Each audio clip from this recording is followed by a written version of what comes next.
keep up with all this day to day at Tarpley.net, Tarpley.net. Interesting piece up there right now, which is how Fox Movietone News supported a German candidate in some elections in 1932. There are actually three. There was a presidential election, a parliamentary election, and then a second parliamentary election.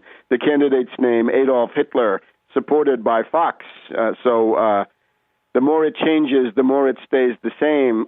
Look at the array of people being supported by Fox this year, and then bear in mind that in 1932, that was Hitler receiving what one scholar called subsidized propaganda films from Fox Movietone News. However, let's get back to the Irish tragedy. It's a question of saving Ireland from a new relapse into secular poverty. And in order to do this, these banks must be destroyed. There's no way around it. If it's either national survival or these banks, then the banks must yield, and Ireland must live. Two or three other considerations on this.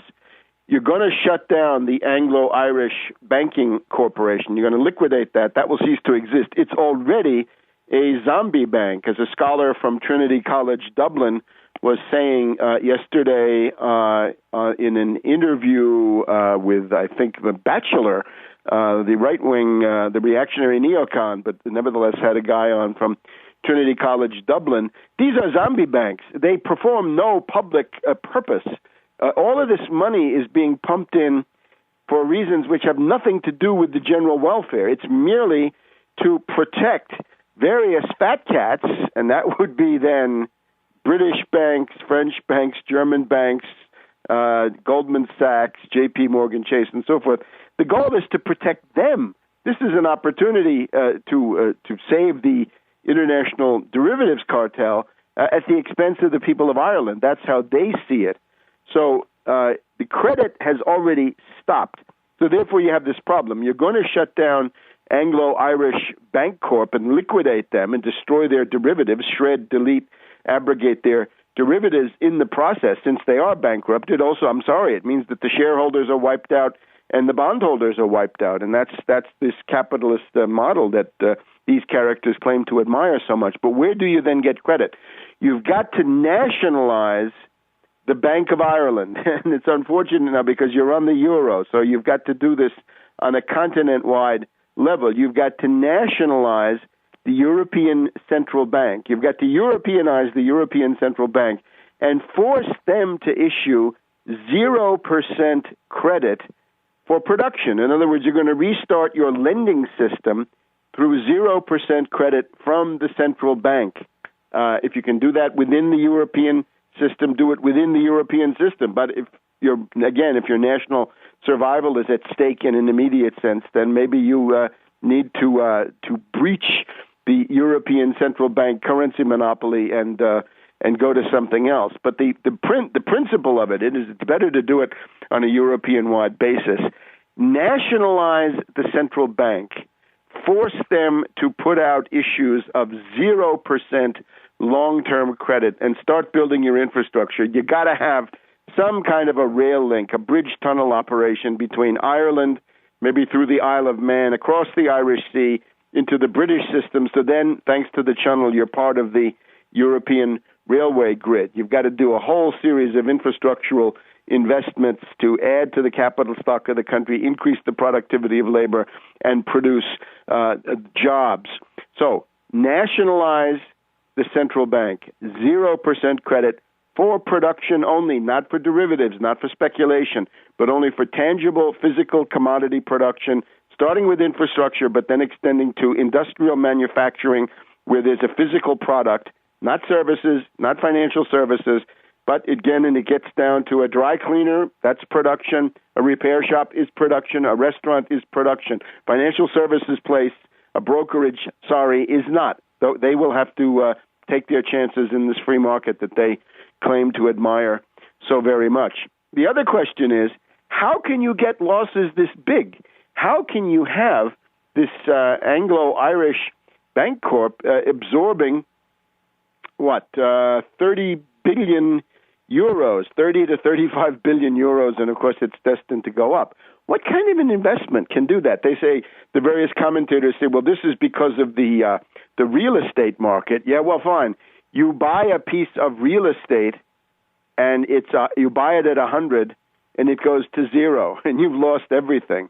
But that's all you can lose. What kind of an investment allows you to generate losses which are theoretically infinite? They're unlimited. They can be 20 to 1, 50 to 1, 100 to 1, 500 to 1, 1,000 to 1.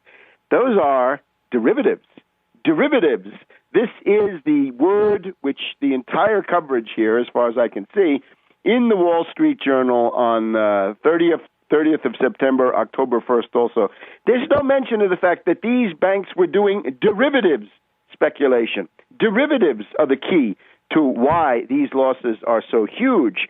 How can you lose so much with such a modest-sized institution? How is this possible? Only the genius of these innovative, wonderful financial products called derivatives allows such a thing to happen. So again, get busy, ban, in addition to wiping out the credit default swaps and collateralized debt obligations of these zombie institutions, get busy attacking collateralized debt obligations and credit default swaps across the entire economy.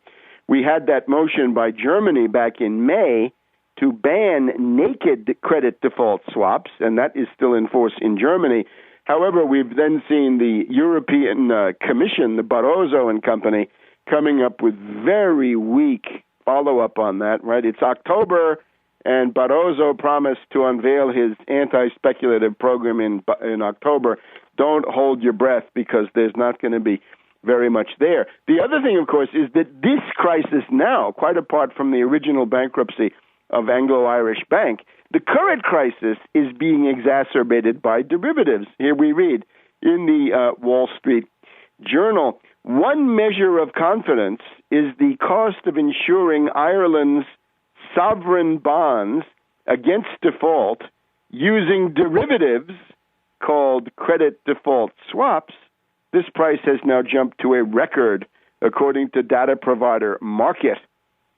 So derivatives, specifically credit default swaps, are at the heart of the current hot phase of this crisis. So what's the answer? Yeah, imitate Germany, at least, ban naked credit default swaps on Irish bonds. And indeed, let's learn the lesson finally. What Schäuble, the German finance minister, was doing back in May was on the right track. This awful Lagarde of France, right, the French woman finance minister who speaks such wonderful English learned in the cafeteria at J.P. Morgan Chase or whatever it was, she has blocked it. So outlaw credit default swaps, and you can take some of the heat off Ireland. But learn these lessons. Strike at finance capital. Do something to shut down these speculators. We'll be back in a minute.